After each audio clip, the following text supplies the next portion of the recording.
Welcome back, ECHL fans, to another episode of the ECHL Insider. I am your host, Garrett Hunter, and wow, we have got a lot to unpack in this episode, so let's dive right in with a few scores from last week. Reading and Wheeling went at it on Sunday afternoon with the Reading Royals, a 3-2 victory. These two teams at the top of the standings in the ECHL right now, two teams that look really good, and they meet again this week that we will preview for you later. On Saturday night, all 30 ECHL teams were in action.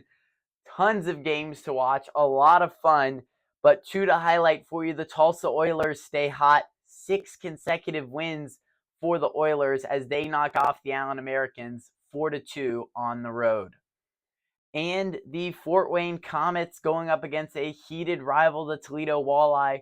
Walleye defended home ice, though, with a slim 2-1 victory over their rivals, the Fort Wayne Comets. A very good game, a very close game between the Walleye and the Comets on Saturday night. Well, with that, we will jump right into our top 5 games of the week. Really a loaded docket around the ECHL. Several non-division games also to point out to you this week. We'll have one of those to talk about as well. But let's start at the top with number 5, the Bloomington Bison and the Fort Wayne Comets on Friday night. Two teams that have looked good so far in the Central Division. You know, Bloomington trying to get to their first ever playoff berth in their second season. They got a long way to go, as does everybody right now in mid-November. But, you know, they look good. I like the steps that they've taken so far this year. And, you know, we're no stranger to Fort Wayne being a contender in that Central Division. They look like they are again this year. So it should be a very good matchup on Friday night. And at number 4, the Adirondack Thunder travel west to Indiana, where they will see the Fuel on Friday and Saturday night from Fisher's Event Center. Two teams that don't see each other very often, but Indy did go to a 3-game series in Glens Falls last year. A lot of brawls in that one. You saw one of those fights of the weeks last season when those two teams met with not a whole lot on the line. Now these two rosters have improved, right? They've won some games early in the season. A lot to play for, right? Still early in the season. So really impressed at these two rosters, and I want to see how they compete with each other. Two up-and-comers, I would say, right now in the ECHL, both trying to, you know, come back from last season. Yes, Indy made the playoffs, but you know, a quick elimination last year when these two teams met. There wasn't a whole lot on the line for Adirondack. There was for Indy. But, yeah, it should be a really good matchup back-to-back nights in Fisher's Event Center.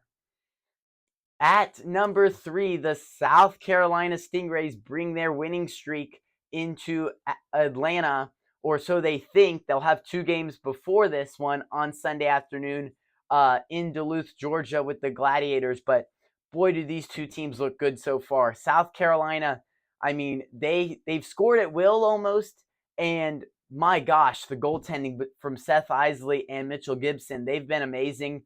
They've been now in South Carolina together for 2 seasons. How much does that factor into it? I mean, the friendship between them and just the chemistry, you know, of the two-headed monster in goal for South Carolina has just been incredible. That now we've seen for over 1 season. Second season they're together. I mean, it's been amazing. So either goalie starts, Isley or Gibson, you have a very capable guy in between the pipes for South Carolina. And on Atlanta's side, they've looked great so far to start the season.